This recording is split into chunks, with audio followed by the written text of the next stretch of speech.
পৃথিবীতে সবচেয়ে অসহায় সে, যে নিজের মনের কথাগুলো বলতে চাইলেও প্রিয় মানুষটার কাছে কখনো বলতে পারে না। মেয়ে হয়ে জন্ম নেওয়া সহজ, কিন্তু বেঁচে থাকা অনেক কঠিন। হাসতে গেলেও ভাবতে হয়, কাঁদতে গেলেও ভাবতে হয়।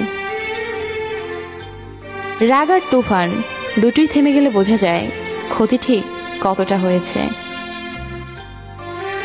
চুপ থাকার চেয়ে বড় শাস্তি বোধহয় এই দুনিয়াতে আর কিছু নেই। প্রয়োজন ফুরিয়ে গেলে মানুষের কথা বলার ধরনটাও পাল্টে যায়। তাই লজ্জার কিছু নেই। যারা ভালোবাসতে জানে তারা কাঁদতেও পারে। নিজের ভালো লাগা, মন্দ লাগা, কষ্টের অনুভূতিগুলো কাউকে দেখাতে পারো না। একটু চিৎকার করে কাঁদতে পারে না, শুধু মৃদু হাসির আড়ালে চোখে জল লুকিয়ে রাখে।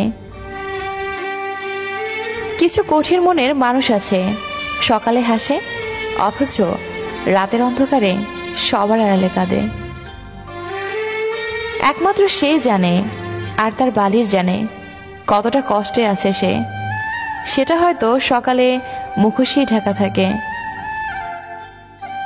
জানি না হারিয়ে গেছো দূর কোন অজানায়, জানি না কি ভুল ছিল আমার ভাবনায়, তাই পেয়েও হারিয়েছি আজ তোমায়।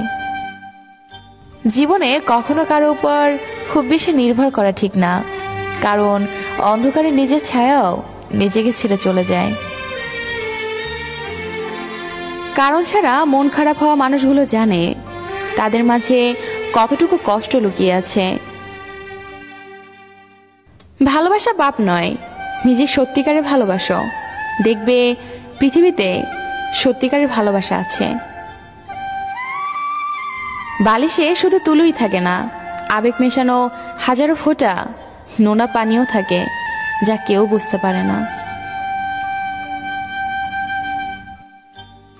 কষ্ট মানুষকে পরিবর্তন করে, কষ্ট মানুষকে শক্তিশালীও করে। তাই প্রতিটি কষ্টের অভিজ্ঞতাই আমাদের জন্য নতুন শিক্ষা। প্রত্যেক ভালোবাসায় দুজন সুখী হলেও তৃতীয় একজন অবশ্যই কষ্ট পাবে, এটাই হয়তো পৃথিবীর নিয়ম।